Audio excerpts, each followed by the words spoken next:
What is going on, everyone? It is Run the North with Will and Jason. We just wrapped up week 13? Is it week 13? Can it be week 18? Obviously, things didn't go so well for the Vikings this week. However, Bears currently sitting atop not just the NFC North, but the entire NFC. Quite a reversal from last year. Me and Jason did our classic pre-podcast coin flip. Jason won and elected to defer. So, we're going to be talking about the Vikings, which I'm not even going to pull up the stats. It's just a blowout. Just use your imagination. It was an embarrassing blowout. Final score was, what, 26-0? Vikings haven't been shut out for like 30 years or 50 years. Doesn't really matter how long. I mean, it was pretty bad. It was just defense maybe was good. Dallas Turner, you texted me this. Dallas Turner breakout game? Sure. Let's give Dallas Turner his roses for that performance. But at what cost is what I said. At what cost?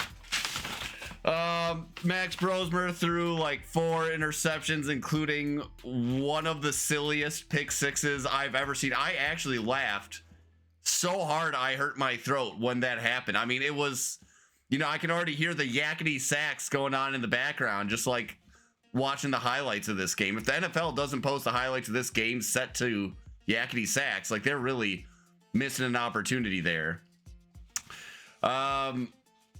Yeah, honestly, I don't even want to spend too much time talking about the game because I think what's just on every Vikings fan mind is just like, what happened this season? Like, who's got the answers?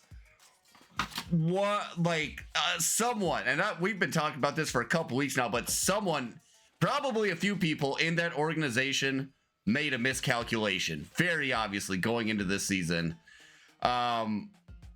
People are saying we're hitting rock bottom, but I do believe it can always get worse. Like, I could totally see, like, Kevin O'Connell gets outed as like a pedophile or something like that. Like, that's the next thing coming around the block. That happened to the Bears a couple years ago, first year under Eberflus. He was like the coach was sitting Vikings in his office. DC. Yeah, that was crazy. It seems like KOC may have lost the locker room. I was just reading a post from Vikings fans at the game saying they were watching Justin Jefferson just like check out after the pick six. He's sitting at the far end of the special teams bench, isn't talking to anyone, is particularly trying to stay away from JJ McCarthy, which is great. You want to see your franchise wide receiver best in the league giving your supposed franchise quarterback the silent treatment. Vibes have never been worse. Definitely in the KOC era, and even just generally in Vikings history. Really bad vibes. Jason, you're a seasoned vet here. What's going on? Tell me how I should feel about these things. You were right in nailing that it can always get worse, and I think how many years has it been since Levy? It's been 4 head coaches. So I think eventually it's going to take a little bit of time, like the stages of grieving, but you'll find peace in that. You won't get so excited so that you'll start to guard your heart. And then, you'll forget what it is to feel. And then Sundays will become more of a drinking contest than an actual enjoyment of your sport you love. And then, you're going to be in purgatory for a couple years because they just signed extensions to the coach and GM. Yep. They have no money. And the greatest scenario I can hear is to somehow trade a second-round pick for Mac Jones. Like, that's going to do it. So no, I don't want to do that. Yeah, with as much hope and optimism, talent, and kind of all in the rest of this roster is, that would be something. Yeah, that would just be, I feel like, the definition of insanity, where it's like, maybe we get a Sam Darnold year out of Mac Jones, sure, but we're not going to win a championship. The definition of insanity was the pregame show where Steve Mariucci predicted 385 passing yards from Brosmer today. Yeah, I give me whatever he's taking. First snap, he gets the ball out in the flat convincingly fast and with some tempo and accuracy. I'm like, oh, they might be able to move the ball for they might be able to put up 17 points and feel good about it. Sure. Obviously, then he threw the second ball and, never mind. Oh, man. But to answer the rest of your question, you will be, not that you couldn't point out a fraud before, but your bullshit radar will be maxed out at all times. Yeah. And you'll have more fun making fun of other teams because you already know everything they can say that should hurt you won't because you're that calloused. Yeah. I mean, it's hard to even know what to say because I think we're all just what is happening in that building? There's obviously something going on that is not being let out to the public where, one of the thoughts I had was, when they brought on KOC and Kwesi, there was this big idea of collaboration. Like, we're going to have collaboration between the GM and the head coach. It was kind of something famously that Zimmer and Spielman did not have a lot of. They were not really aligned in what they wanted, and part of me wonders if there's just been a little bit too much collaboration, because what I see, the product on the field looks to me like what's the phrase? It's like, it's better for everyone to agree on a bad idea than for everyone to try to do their own good idea. Like, I feel like you need just someone to set the vision from the top, whether it's the head coach, whether it's the GM. In this case, given that your GM isn't a football guy, I don't know that he can really set the vision from the top. It just seems like KOC's hand got forced, potentially with this JJ McCarthy. It would be my guess where Cam is like, hey, we're running with JJ. Get him experience. If he's not ready, then get him out there, make him learn, because we need to capitalize on this contract window. And KOC was like, that's going to make us all look bad. That would be my guess as to what is going on. And now this is all playing out. And I'm sure there's a lot of finger pointing going on over there. I'm sure that Vikings Lakes facility wasn't fun today, and it's not going to be fun tomorrow, and it's probably not going to be fun for a long fucking time. There's such dysfunction right now, and not to mention just the bad luck, more offensive line injuries, just everything going wrong outside of KOC being outed as a pedophile or something like that. It's basically the only thing that hasn't gone wrong, but I won't say that it can't get worse, because it can, and honestly it probably will. So I'm going to take that and run with it. A couple of different points, not to totally make you feel worse, but collaboration was the phrase of the Ryan Pace and Matt Nagy era, and the Ryan Pace and the John Fox era, and how they landed on Justin Fields, and before that Mitch Trubisky. Well, Mitch Trubisky wasn't collaboration, and then after that he got chewed out for not collaborating, so collaboration was the next 6 years of his tenure, whatever it was. End point. Minnesota Vikings are now 4-8 after Thanksgiving. Rewind. Yeah, it can get worse, because 4-8, we were 4-2 going into the Washington game. Fail Mary. And then all the way back to Thanksgiving, the day after Thanksgiving, Ibu's fired, where the entire locker room went nuclear at Flus, and he was fired the next day. Now, I don't think KOC, contracts aside, I think offensive coaches have a lot more leeway. When they're producing offense, this is obviously a down year. We've seen outliers with other quarterbacks, so I think he's at least safe. But your options are limited. And then in putting all that together, we can both, for different reasons, get excited about mock drafts coming soon, because, well, that's all you've really got to look forward to right now, putting it bluntly. And I got to start researching for fantasy drafts. So that's going to be fun, just to see where some of these rookies can land and figuring out, what your talent is, because again, you're so cash strapped. You have a rookie quarterback on a first round contract, so that's $8, $9, $10 million, wherever he was at 9 or 12 pick or whatever. Mm-hmm. And then you don't have any room. You have to restructure some things, which means you're going to tell JJ, I'll give you more money now to make you more cuttable later. And I'm sure he's not going to say no at that point. So your best option, and really your only option, is to probably trade back in the draft, accumulate picks, and get it that way. But what positions of needs do you have?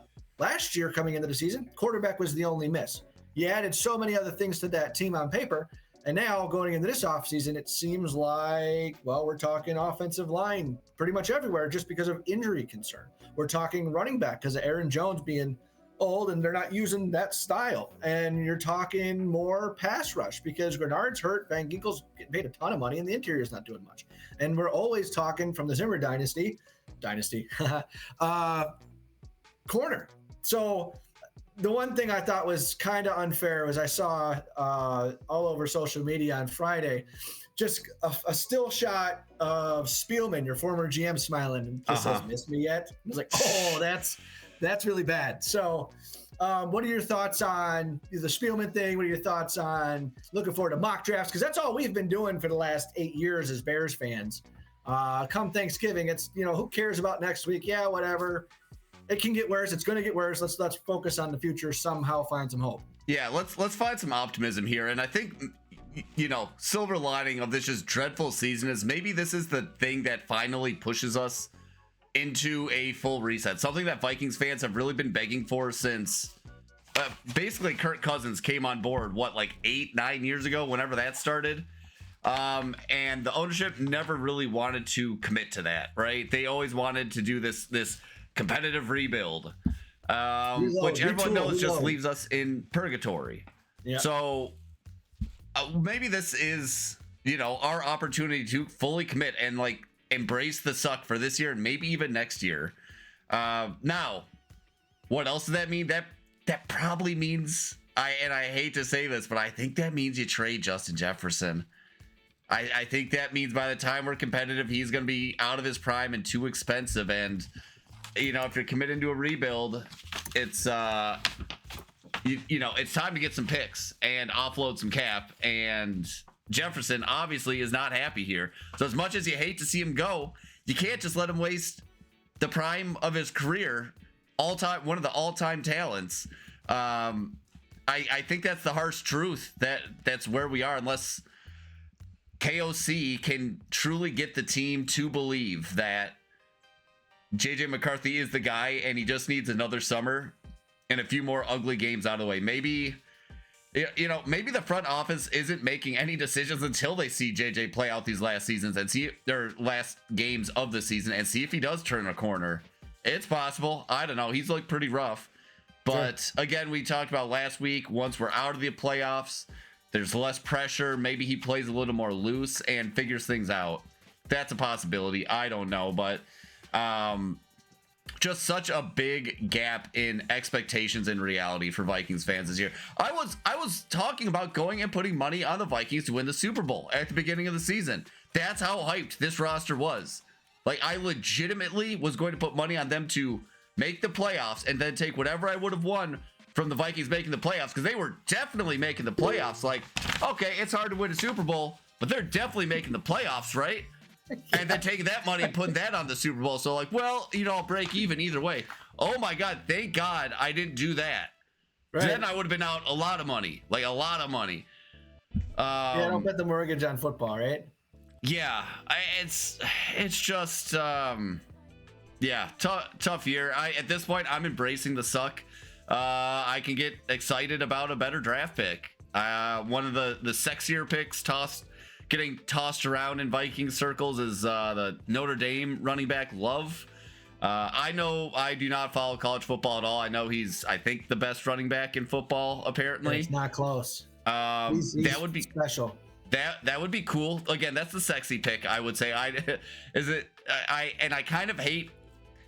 And that's how every fan wants the team to draft and be built, get all the cool stars. And it's I think you got to do it like the Lions and like Philly, and just get blue chip talent on both, young blue chip talent on both sides of the ball. I think is how you win a Super Bowl. But it would be fun to have really cool running backs. So it's I don't know. But to your point, we got that to look forward to. Got some high draft picks coming our way, surely. I think the question just is, do we commit to the rebuild and do we start auctioning? Although we're past the trade deadline now, right? We can't move anyone until after the season. So I wouldn't be surprised, honestly, Jason, if we don't get one more win. I wouldn't be shocked if Justin Jefferson sits the last 2 weeks. It's don't get him injured. His contract extension money doesn't even hit till next year. Because he's making. I'm just sent you a link to Spotrac, their entire team cap table. He's making 15 this year, which is the last year of his rookie deal. Next year, 39, 43, 48, 47 and a half. And I'm looking through this, and I'm just not seeing tradable contracts. Aaron Jones, Jordan Mason, they're through next year, but that's a lot of money. I mean, Hawkinson. Couldn't a different team just like re-sign him? Isn't that how it always works anyways? It's just like once they get expensive, that part doesn't really matter. it. It's more of the for your team. What are you going to get back? Nothing. You're going to get like shit picks, the 5, 6, and 7s because of, if we're talking about moving high dollar players. But the worst part worse than that, what's going to prohibit you is they're going to be handcuffed by the dead money. You're not moving. If he makes $21 million this year, you're not moving a clean $20 million off the books. You're probably going to get stuck with 15, 12, 10, depending on what year and how they're, all of the different restructures have gone. So it's sloppy, man. And you guys are all in for, it looks like 2 years looking on this. You guys are all in for 2 years. Well, okay, then we're all in. I don't really know how the cap stuff works too much. I'll take your word for it. If it sounds like we don't have a lot of opportunity to move, then I guess we're just going to take this season on the chin and pray to God JJ McCarthy figures it out. Maybe chalk it up to having a newborn at 22 years old. Maybe it's just a lot for the young guy. And hopefully he just gets it figured out by next year. Well, I'm not going to let you off the hook just yet. To add insult to injury, do you remember beginning of this season where everybody thought you were 1/3 wide receiver 3 away, and you went and traded for old faithful Adam Thielen? Oh God, yeah. Do you remember what they traded mess. For him? We gave a 4th in 2026. We got back a conditional 7th in 2026. We gave up a 5th in 2027, and I think got back a 6th or got back a 5th in 2027.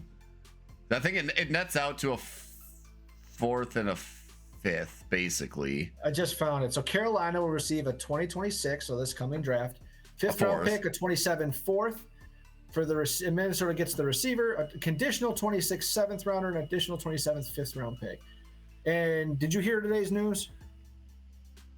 What? That we just waived Adam Thielen? That he requested to be released. Oh yeah, to go to a contender, which is just like, I thought he wanted to retire Viking, but you can't blame him. I mean, he was on everything else that the rest of the league was on, that saw potential and a gamble on a quarterback because the team was ready to roll. Yeah.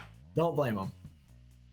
So then the question is, where do you think he's trying to go? You think he wants a reunion with Diggs in New England? Oh, that would be wild. Well, he'd probably have to go to some place that runs a similar offense. It could be the 12th receiver to fail in Buffalo. Yeah. The Ravens are going to need some help. Always need help, to be honest. Yeah, Rams? I don't know what the Colts are doing. They need receivers all the time because Pittman's irrelevant. They traded Adonai Mitchell. Wait, what do you mean Pittman's irrelevant? He's like the wide receiver 12 in fantasy. He didn't do shit last week. Well, no, he didn't do shit last week, but they went up against Houston. True. And then Kansas City is probably out unless they win out and get a bunch of help. Then you go to the NFC, and well, the North doesn't need receivers. Tampa's all right. Panthers are good. Atlanta, who cares? Not a contender. Seahawks just traded for Shaheed. Shaheed. Rams got 3. Niners getting there healthy, so I don't know where he's gonna go. Yeah.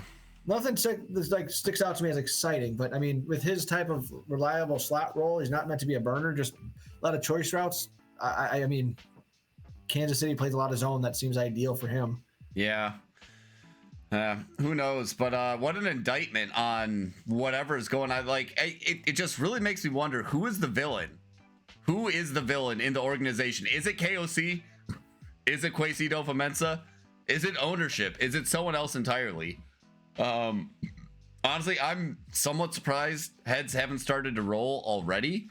Like from a position coach standpoint, a lot of people are throwing out Chris Cooper, our offensive line coach, based off just how bad our line has played and how unprepared they've looked.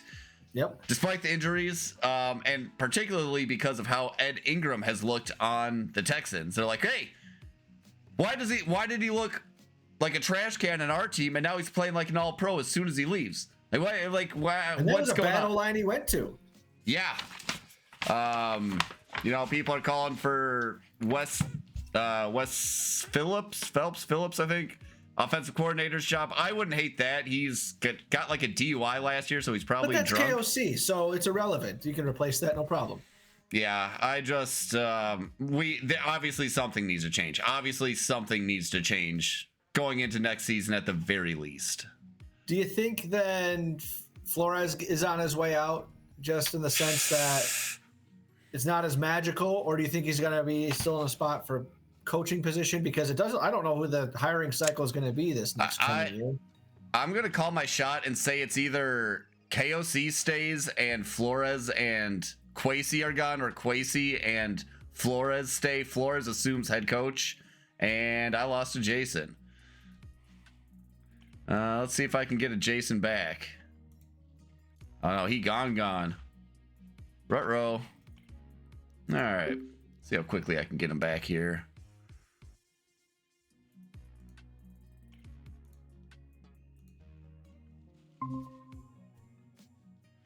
All right, we're gonna invite Jason.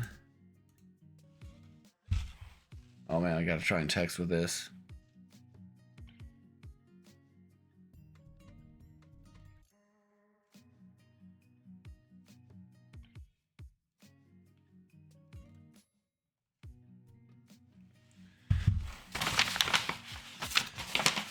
Man, no one tells you how hard it is to keep a cardboard box straight on your head. Wonder if his computer crashed.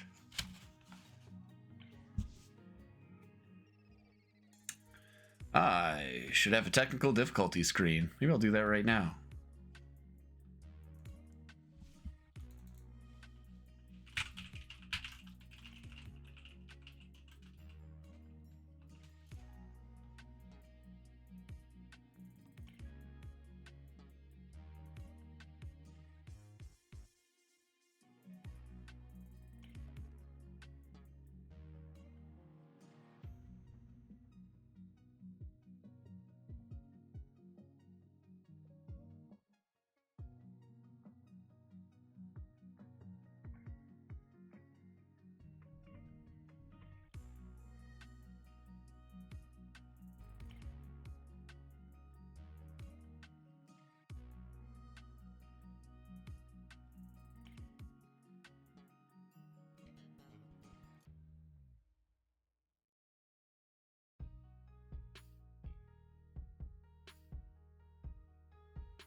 Not sure what happened there. Can you hear me? Yep. So is that video link still valid? I didn't change it.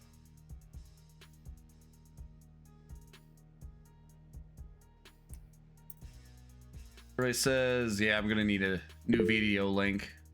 Oh no, you're back. You are back. Okay. Cool. Well, that sucks. Anyway, getting back to my point.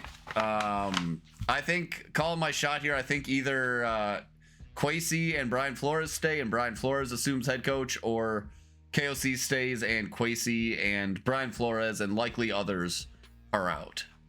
Kind of probably depends on who ownership likes more. But I think if KOC stays, Kwesi's losing his job, and Brian Flores, I feel like, is not going to want to stay there personally. I think he's just going to want out. I think you got to stay with KOC just because you invested in the quarterback one way or the other. Exactly. Yeah, I think that's a tough spot you're in, and say, hey, KOC. I mean, then he's officially on the hot seat next year, and it's like, figure it out next year, or you're done. And well, although you said we got 2 years wrapped up apparently in contracts, so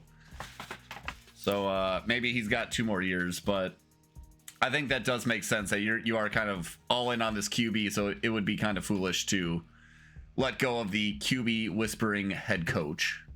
Right. But then who's the team that's like one player away that's got $40 million in space and willing to give up multiple first round picks for like a JJ, right? Justin Jefferson, that is. Yeah, I don't have the cap numbers in front of me, but you got to imagine like JJ would have a market, and there's teams like the Saints that'll just say, screw the cap, we'll figure it out later. But like, we're a JJ away. It could be the Patriots. I was looking through the league earlier, not taking into account cap situation, but like, could be the Patriots. Trying to forget, I forget what some of the other teams were, but really any team lacking a true wide receiver one. The only team that I'm going to be upset about is obviously the Packers. He can go anywhere else. Right. But I mean, there's got to be a market for him. They couldn't afford him anyway because they got Love and Parsons. Yeah, good point. But yeah, how about that? Any other closing thoughts on the Vikings? Oh, absolutely not. Let's talk about the Bears.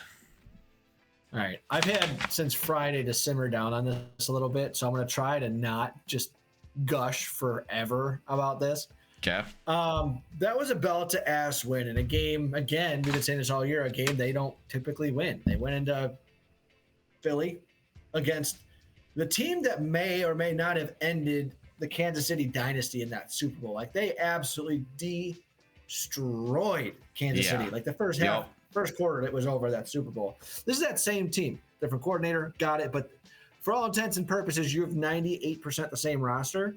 And we literally came and pushed them all around. Both running backs, Monangai and Swift, 125 yards plus and a touchdown. In their own house, no less. Yeah, they're winning despite Caleb, not because Caleb, which to me is a compliment to the team itself because he's throwing, just over 50%, 154 yards, a touchdown, and a pick. It was a very windy day. I'm not blaming him because Hurts had a little bit better day, but not really.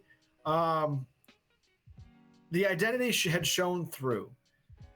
They ran the ball aggressively early and often, and they took the ball away. They gave up some yards. They gave up a couple of big plays to A.J. Brown because they had a 35-point fantasy day. But when it came down to it, Caleb Williams made some wild plays. There was a couple of gotta-have-it conversions he made. There was a third or fourth and short. He had the dump off for an easy catch and run. 2 yards could turn into 15. And he's running around outside the pocket on his motion, and he flicks his wrist to the end zone. I mean, open chest, flip his hips, run it the wrong way, flips it to the right with his right hand, run left. Oh, just silky, lays it over the safety for a touchdown. It basically put this game away. It was 24-15. I'm not trying to be overly dramatic when I say this game felt like it was 35-rip the whole time. There was this little momentum swing there in the third quarter. But the Bears didn't have penalties. They had 4 for 35. They were dominant time of possession. 40 minutes to 20 minutes. Absolutely insane. Because we ran the ball so often and so effectively, this game was over. And like, I don't know what time it actually took, elapsed time start to finish, but it was over. Like, I'm still trying to explain some of this stuff to my in-laws on their couch, and the game was over. I'm like, oh my gosh, it was one of the fastest games I've ever seen. And I thought part of it is because it was exciting, and I was having a couple of post Thanksgiving dinner cocktails on Friday, Black Friday cocktails. But it was just damn fun. And coming away from it, there was a thing where we talked about by Halloween, you got to know what you have on the team.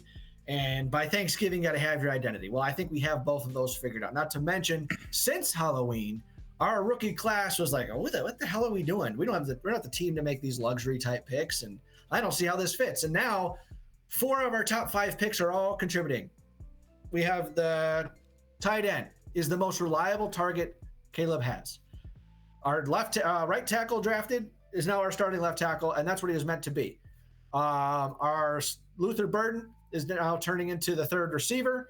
Monangai, a 7th-round pick, is the number 1 rushing rookie. Shamar Turner was coming out of the defensive line before he got hurt, and it's looking like a pretty darn good draft class where we were all looking at polls at the beginning of the year going, hey, what the hell? So that's exciting. That's just all forward momentum. I'm not saying it's over. Obviously, we're week 13 of 18. We got 5 more games to go. But as the season progresses, we learn more about a team, and it just doesn't feel the same. The same old Bears, it's a cliche, but it's different. And so with the change of the team and the team identity we talked about from October to Thanksgiving, as they change, so must our expectations. Now, we're the number one seed for a reason, because the scariest team in the league, in my opinion, the Rams, lost in the rain because of self-imposed errors to the Panthers this week, putting us in first. I don't really think Seattle's as scary as the Rams. And then after that, it's our own division. That's pretty much what we need to worry about. Playoffs seem not just possible, but probable at this point. Now, I'm not saying I have no idea how deep we're going to go. I'd be happy just to get to the playoffs. But in a couple weeks, we're going to have the same conversation. Reevaluate. Are we talking about deep playoffs? Are we talking about in the hunt for a wild card? I don't know, because in our last 5 games, we have 3 division games, and we play a wild card team in 1 game less than us than the Niners. And then the Browns. Great defense. We'll see. So, yeah, I think now it's probable, and we should be pretty much expecting playoffs at this point, which is I'm a little tentative to say. As a football, I think you can feel pretty good about making the playoffs. I mean, just with what you guys have shown, you're at 9 wins. Even at 9 wins, you got a good chance of getting in. Maybe not in the NFC this year, but you got to imagine you eke out at least one more win somewhere to get yourself into the playoffs. Two cements it, in my opinion, which would get us to 11, which would be, again, insane.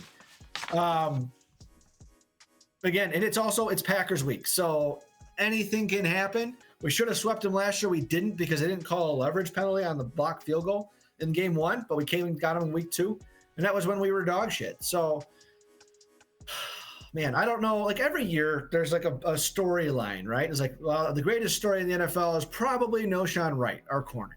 People are talking about that. He's got 8 turnovers, 5 picks, 3 forced fumbles, or fumble recoveries rather. Pretty great. There's always something a little bit bigger behind that. Like the Saints, they had Katrina. They won the Super Bowl. Before that, there was some other crazy thing. Hold on. Are you comparing Noshawn Wright to Hurricane Katrina in terms of narratives? I am not. No, I am not. So I'm leading that into maybe the Bears thing is Virginia McCaskey died and we got the Pope. Like, maybe that's the thing. God's on your side. It never hurt. Right. And then the one guy, not the OU Betcha guy, but his counterpart from Wisconsin was on Good Morning Football talking his Packer talk. He's like, yeah, we have a situation in Chicago. The Bears are good, and it's not good. I'm sure they'll find a way to burn it, whatever. But it's like, well, you all got the Pope. That's why these good things are happening. But God's a Packer fan, and I almost threw a brick through the TV. Well, all kidding aside, make it right next week. Make it right. Give us Vikings fans something to cheer about. Oh, dude, amen to that. And this is the least I have feared anybody in the division, and I'm not trying to say that from a cocky standpoint about our team, but we're seeing real flaws in the other teams. There's a lack of consistency in Green Bay. The only defensive highlight seems to be Parsons, but we're a top 5 offensive line, and Parsons lines up against our right tackle, who's probably our best one. So I'm going to be excited to watch that. I know he likes to move around, but we have pretty solid protectors and a decent scheme to keep him moving. If we keep running the ball, I'm not worried about him anyways.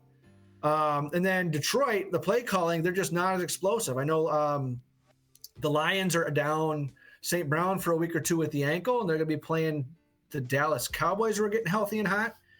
It could be by default, if we just do our business, we don't have to worry about the rest of them, even if we split, like we've been talking about the last couple of weeks. Mm-hmm. But I think the biggest thing that's going underrated right now going into the Packer game is that we have both Jalen Johnson and Kyler Gordon back healthy, which is one thing we haven't had all year pretty much. So any type of conversation, that's the only reason Noshawn Wright's been playing. These are I was going to ask you, like, can you guys even take him off the field at this point? No. Like, what do you do? He stays on the field. The odd man out is going to be Tyreek Stevens and Jalen. What happened this last week against the Eagles is both Kyler Gordon and Jalen Johnson were on a pitch count. What they were doing is in big downs and on third downs, they were putting in Jalen Johnson and Kyler Gordon to perform. The addition of, like, Bayard's playing lights out. Brisker, I can't stand him. I don't think you pay him more than a minimum contract next year, mostly because of health stuff, but I can't stand him. And then CJ Goddard-Johnson's been playing that hybridized box safety, slot corner, whatever Kyler Gordon would be playing while he's out there. Sure. While he's been out hurt. So now you have both of them, and you can have a third safety set, especially now that we're lacking linebacker depth, and a guy that obviously DA trusts. So I think that's going to be an underrated part of what we'll see tomorrow, because you got to imagine if they played 60% of the snaps, now they can play 75. They might even play 100 just, because they got a chance to get their feet under them. And I think this is the shortest week we played on a Friday, which thank goodness it wasn't a Thursday. You get an extra day. But now you have Saturday and Sunday and Monday to rest. You got a couple extra days of rest. You got to think that goes in their favor too. I'm stealing this as my 3-word, and I'm going to take a little bit artistic license and only make it 2. For you Philly fans and Chicago Bears fans, this should speak loudly, especially to the Eagles fans out there, but I'll explain it when I'm done if you don't catch it on the first time. But my 2 words going to be wins, wit. Any idea what I'm talking about? Wins, wit? I don't know. You've lost me. Wins, wit. It is a shout out to Philadelphia Eagles rubbing their face in it, because every time you're in in Philly, and you want a cheesesteak, you say whiz wit. That's how you get cheese on the cheesesteak. And that just proves Bears are better than the Eagles. The Italian beef is better than the cheesesteak. Ooh. Bear down. I was having some Italian beef while we were watching the Chicago Bears game. It was delicious. On the Friday after Thanksgiving, man, we were up to our eyeballs in just leftovers, because we had a couple of sick family members. So we were missing 7 adults. So there's an extra tray of stuffing, an extra mountain of mashed potatoes. Is I could do that for a couple of days, but then not again until next year, Oh, yeah. So there we go. I don't really know. I have really been choosing not to get engaged with the Packers specifically this year, just because it's going to make me mad. But there's nothing. Josh Jacobs is really the only thing that I really worry about. I know the last couple games, Watson's starting to come on because the only receiver reliable lately. But even then, contain Love, contain the D plays, which again, we just talked about the DBs getting healthy and back. You should be able to scheme it up. And their defense has not been known as a run-stopping defense. They just traded away Kenny Clark. So that's your interior that they've struggled with all year. I know the coordinator is supposed to be pretty good, the guy that they hired out of BC last year.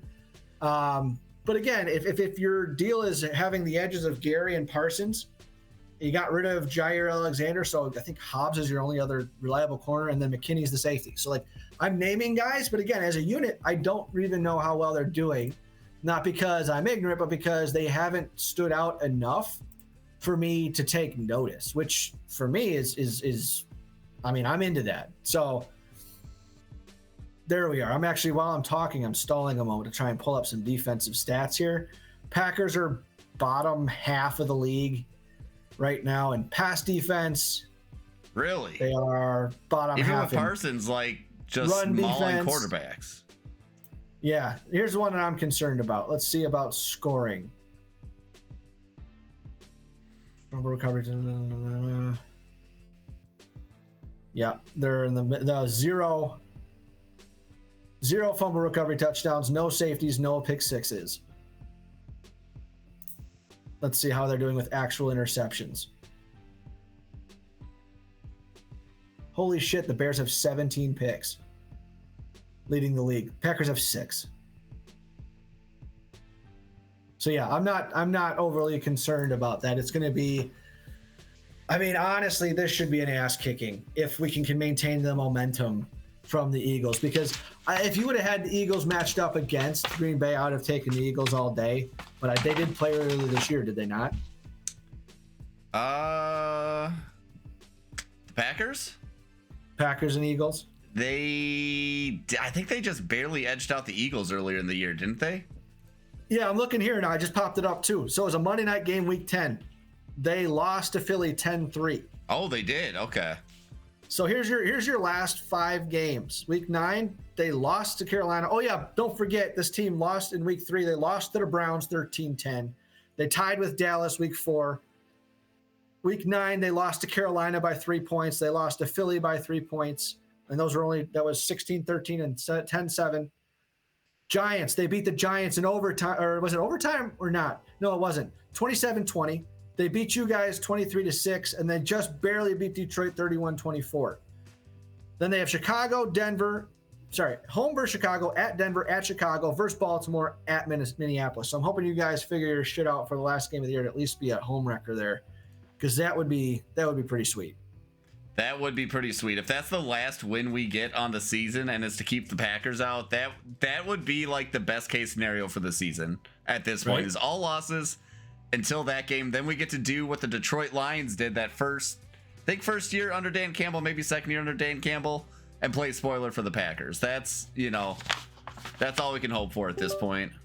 So I'm going to set you up for failure here by asking you, do you know who the leading receiver is for the Packers? By receiving yards? In this case, it would be by receptions and receiving yards, yes.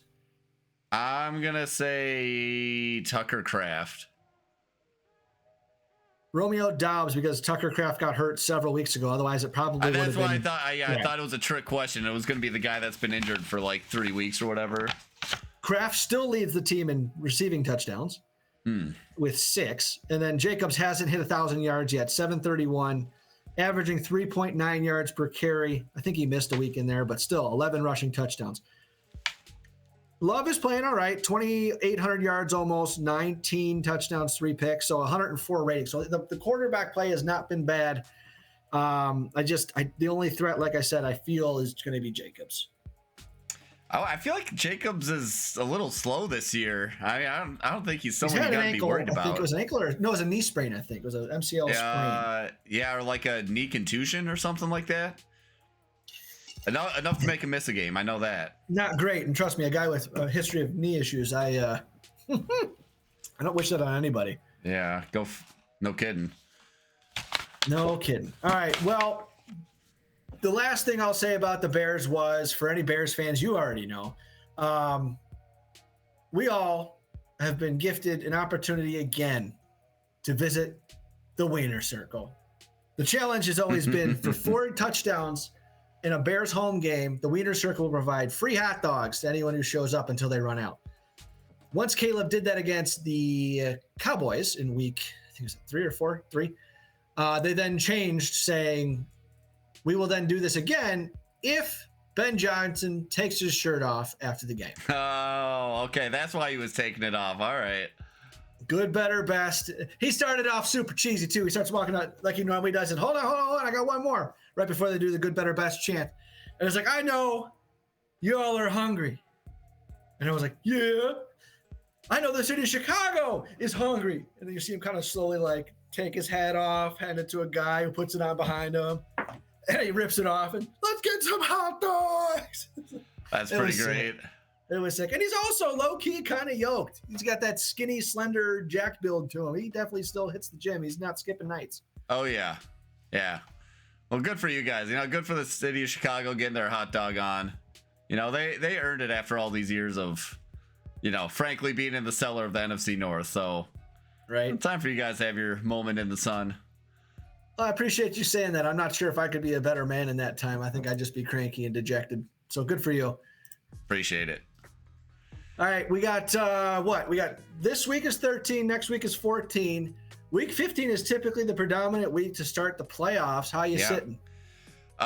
Great. I will say one thing that took the sting out of that Vikings loss is that I had the Seattle kicker Jason Myers across all my teams. So that took the sting. I was just cheering for field goals. I was very upset when they was like 4th and 1. They brought out the kicking unit. I was like, yeah. It was like 4th quarter. They were up 26. I don't know, 20 something. 23 rep. And then they take a timeout, and then Sam Darnold comes back out on the field, and I go, no, Amon-Ra was out this week. I need 20 points out of my kicker. But no, in my main league, looking great. It's actually looking like I haven't done the math, but after this week, everything's basically set in my league. I'm going to have a 2-win advantage in my division, which should lock up a first-round bye, because you just do it. The division leaders each get a bye. I don't believe it's by overall record across the 2 divisions, so sure. I'm pretty sure that'll lock it up for me. I'm not positive. At the very least, I should clinch playoff berth. I think I'll be 9-4 after this week. That'll be good. So yeah, we're sitting pretty there. Even despite I finally had some luck on my side, despite Amon-Ra laying a goose egg. Luckily, the guy I was playing had a rough week, and so I finally skated by with 120 points for, which I feel like is average, but I need to put up 135 every week to win in my league, it seems like, because people just always go off against me. But I think my guy I'm playing is going to put up like 70 points, so don't need to sweat that one out. Though he started like Parker Washington over Jamison Williams for some reason. I don't know why he out. Can you even tell me who Parker Washington plays for, Jason? Miami. Close. Right state. Jacksonville. No idea. No. There's a different Washington though. There's a different Washington. There was a hot ad after Tyreek went down. Oh. Anyway, we're sitting pretty there. It was actually the Guillotine League Championship this week, since we only had, I think, 13 or 14 teams in the league. I think 14 teams. I did start Amon-Ra St. Brown, which sucks, and it looks like, actually, no, it is final now. I'm going to lose by 5 points. So, pretty much the difference of your, wide receiver ones getting injured on the first offensive play of the game. Which is too bad. My uncle made a pretty hilarious trophy that has an actual guillotine and a bloody basket and a guy carrying a head. But at least now I don't have to worry about like shipping that and receiving it and putting it somewhere for a year. So it's not the end of the world, but close enough to say that I would have won if my guy had actually played. Family league, I don't know. I think my wife beat me this week, so good for her. Always bittersweet, right? Yeah. How about you? It sounds like you're sitting pretty in the Dynasty League. Yeah, I'm going to talk about the not Dynasty League because I'm getting hot. Last week, I scored 215 points as a personal best ever. So to come back and only score 127 this week for a win is crazy. I've still got Wandale to go, but I've already won by 3 points, so whatever he gets me is just icing. Sure. I was 2-5 to start the year. I'm on a 5-game win streak, and I've clinched a playoff berth. I've also got number 3 in scoring, so fuck you all. I am 3rd in our division just by record. Kelsey's number 1 in the league, just by record, not by points. But she clinched a playoff berth. We'll see about the bye. Pretty sweet. I had Seattle's defense, which is actually what helped me offset going against AJ Brown this week. So I actually went against him in both leagues. Ooh. So that was not fun. Oh man, in the Guillotine League, I had Seattle's defense and I benched him for Denver's defense just because I don't like starting defenses against unknown quantities, even if they're undrafted rookies. It's like I like starting them when I know what they're going up against, and unknown quantities scare me. But yeah, that definitely would have definitely clinched the Guillotine League for me. You're definitely not wrong for that. So I'll switch over quick and talk a little bit about the Guillotine, or the Dynasty League now. I am it's 108 and change to 88 and change. I'm done. He's got Theo Johnson with Dart coming back, so he's the tight end for the Giants. If he doesn't score 20 points, I've never even heard of Theo Johnson before. He's had a couple of 20-point weeks. He's I think it was last year out of Penn State, but he's just 6'6". He's an athletic freak. Oh, he's a rookie? Maybe a rookie, maybe a second-year guy. So why that's important is I'm playing against, it's 9-3, and then you got 5 teams that are 7-5. This guy that I'm playing against is currently projected to be the 2 seed. If I beat him, he drops down. He's one of only 2 teams I'm really afraid of.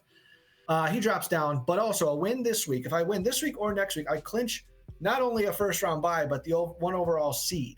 Sure. Which means I don't need to win next week. I get a bye the following week, and I only need to win 2 more games. So that sounds pretty sweet to me.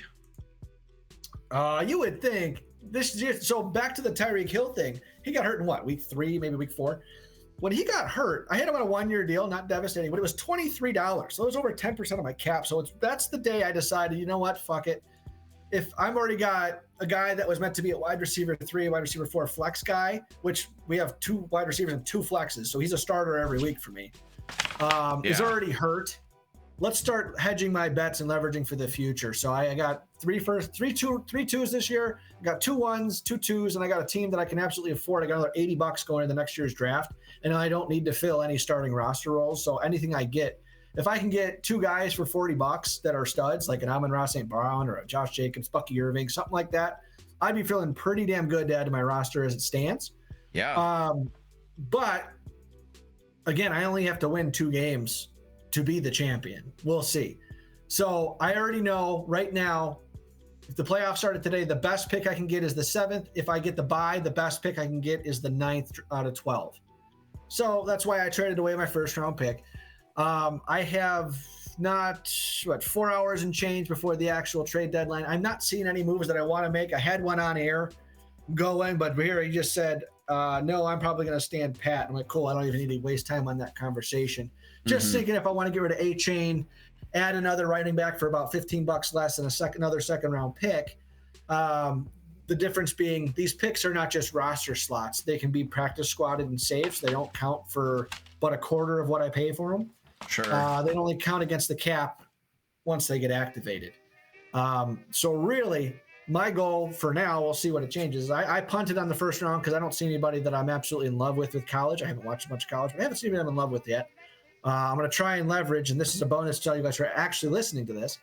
I'm trying to compute as many picks as I can for next season so that I can eventually trade up for the number 1 pick and get Jeremiah Smith, because I think he's going to be a fucking stud. And if I can't, then I'm going to try and get aggressive for Ryan Williams, the other receiver. So Jeremiah Smith, Ohio State receiver, Ryan Williams, Alabama receiver. But I like Jeremiah Smith and more as the prototypical size, strength, speed guy. Ryan Smith kind of reminds me like a more dynamic Devontae Smith. Ooh. So yeah, it sounds promising. Yeah, thinking ahead. So this year, my intention is not to use any of my rookies all year. And that's the way I built my team. Plus, I don't know what league changes we're going to have. We're probably going to shrink the cap space and the available functional space throughout the year. So that's why I got a little frugal with my money and tried to get cheaper contracts and more picks. So I have more flexibility down the road. And if I get to a spot now, next year, because this was kind of the fill out year and I wanted to get as many assets as I could. Next year is going to be the one where I think I'll be able to take advantage of teams without money. But again, we'll see. Well, especially if you're reducing the cap next year. Right, exactly. So we'll see what people got to do, because there's some teams that literally cannot field a team because they've already spent too much money next year based on bad contracts this year. So they're going to have to cut some people taking cap penalties. So I'd be curious to see who else gets added to the 1-year pool, which will then be free agents next year. Which I'm really only banking on getting 2 of them. Everything else, because I have depth already, I can just spend on a bunch of $1 and $2 guys and feel fine. Sure. Where some of these guys have $130 to spend, but they need 3 starters. So that's right there. You're only going to be able to spend it on $20 and $30 guys, which is not the tier I want to be in. The last kicker. No pun intended, because we don't have kickers. My quarterback situation, I'm typically a punt on a quarterback, punt on a tight end philosophy. So I've got a cheap quarterback next year. I got Brock Purdy for $2. I'm not planning on rolling with him. I'm planning to have him as a depth guy. And then my tight end is going to be Colson Loveland for $5. So that's pretty you gotta be good. feeling, And I'm you sure gotta I be get feeling another good about tight end. that. Absolutely. So not having to spend in those positions, the one thing I got to see is I'm really hoping Jaden Daniels comes back, because he's sitting on my my injured list right now. If I can get him back next week and play through the playoffs, I'm feeling pretty comfortable. If I have to go back and forth between Purdy and Bo Nix through the playoffs, I'm not feeling great. Thankfully, I got 2 weeks to figure it out, though. I feel like Bo Nix, he's still young. You could see him kind of get a little bump at the end of the year, I think. I think I'm a little higher on Bo Nix than you are. I still believe he can be a solid fantasy quarterback. And that's why I've got him for $11 this year only, which that's fine to me, because again, I spent a 1 year, 2 year. But the guys that are going to be listed as free agent next year, there's a pretty good list that I feel good about putting my hat in the ring for somebody. Again, why I didn't spend, because like you look at the contracts for quarterback, it was $27 for Josh Allen. It was $35 for Hurts. It was Lamar was $30. So Jaden Daniels, if a free agent, he went for 28 this year, 22. But again, we can rebid on him. Bo Nix went for 11. Baker Mayfield went for 6. Drake May went for 6. Murray for 4. Daniel Jones, and everyone else went for 1. Daniel Jones, Tua, Fields, Darnold, Herbert, Goff, Brissett, Dak, Dart all went for $1. Stafford went for $1. Yeah, plenty of quality starters there. 12 quarterbacks, really, let's call it 8, that you could go through the season with and feel fine if you're flipping out between the 2 of them and I've only spent $1. Nice. Yeah. So that's why I'm a pump. I don't want to spend 30 on a quarterback if I can do it to get a Josh Jacobs, a guy I can trust, or a guy like Bucky Irving, or it's that's the type of games that you're playing. There's guys obviously that disagree with that point, but I just don't see the value in what they're doing. Well, 33 hey, for as you say, ball don't lie. So we'll see which team comes out on top. Absolutely. And the one thing I am noticing, if I get a change of heart, McBride's going to be a free agent next year. So unless they want to spend $35 to keep him, no, 33, 34. That'll be pretty interesting. So those are the types of things that are going through my head right now, just a couple hours before the deadline. It's not so much somebody like I offered with how bad Justin Jefferson's been going. He's a $52 contract for 1 year, so there's no years after this. Ouch. Someone put him out on the waiver or on the auction. Nobody offered. So coming close to the end, I threw something out there. I was like, I'll give you next year's 3rd round pick. I'll give you Jacoby Myers, who's been out producing JJ. And I'll give you Torrey Horton, who's on IR right now, but a 3-year deal for $1, $2, or $3 for the chance at this year. Like, I'm giving you not the best assets, but something. It was the only offer, and then he went and declined it. So I don't know what he's thinking. Not to mention, his position is 6-6 and going to win. So he's 7-6. He thinks he might be able to push for the last spot in the playoff. Well, it sounds like he's in no man's land. That's what it sounds like. Exactly that. And his team is pretty terrible. Rico Dowdle's not getting any churn. CD Lamb's been hit or miss because I have Pickens for 1/10 of the cost. Kobe Parkinson, Michael Pittman Jr., Troy Franklin, Woody Marks, Brissett. Very, very below average roster because CD Lamb and Jefferson are not hitting. You can see what his draft strategy was. He's not playing Hubbard. He's not playing Montgomery. He's not playing DeAndre Swift. He's not playing Deebo Samuel.